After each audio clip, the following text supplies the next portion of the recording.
Start from the beginning, she insisted, and if I were allowed to smoke, I would have lit a cigarette. I was never good at telling stories, and this one always felt like it belonged to someone else.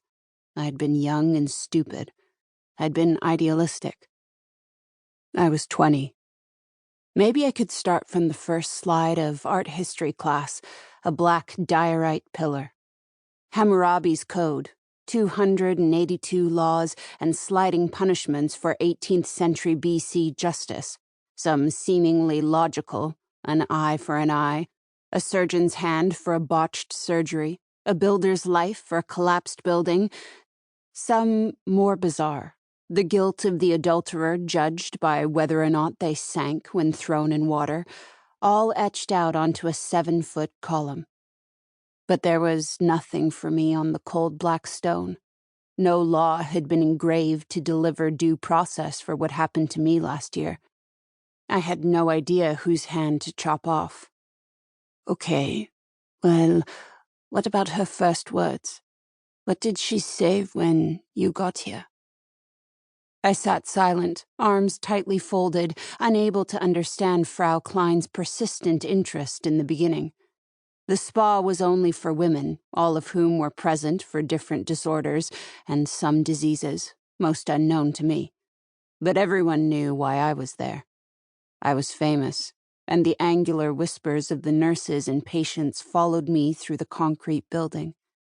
However, I found comfort in their efforts to mask these remarks, knowing all too well that outside of the spa, there was no reason to whisper. By the time Berlin's summer was blazing, we, Hailey Mader and myself, Zoe Beech, were all anyone could talk about. Sprawling and old, the spa was situated in a converted primary school somewhere in northern Brandenburg. Its hallways still smelled chalky, like the inside of a brick, and most of the bedrooms, once classrooms, were shared by 2 to 3 girls. But I was alone, living in what I assumed had once been a very generous broom closet, with my own square window, blue-painted chair with matching desk, and a porcelain sink adorned with a halo of dark brownish mold. I like to imagine that the ring of mold was a well-run city of tiny spores, filled with good, non-violent mold citizens, maybe even with mold artists and mold curators doing coke at tiny mold clubs. I spent most of my time in this sort of useless daydream, elbows pressed into the soft wood of the desk, staring out at the unbearably still farmland, and then lightning.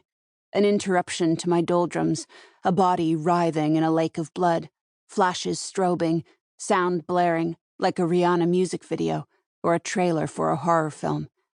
And just as fast as it crested, I'd snap back to the barren field or mildewy sink or the constellation of moles on Frau Klein's neck.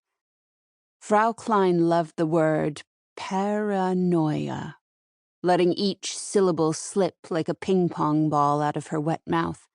She was in her early 40s, but dressed for her 60s, with roadkill brown hair and potato-sack skirts. We had at this point spent many hours together, and I was certain she was living vicariously through me, filling the void of her own existence with my answers and traumas, extracting information she would eventually sell to the tabloids or her own tell-all.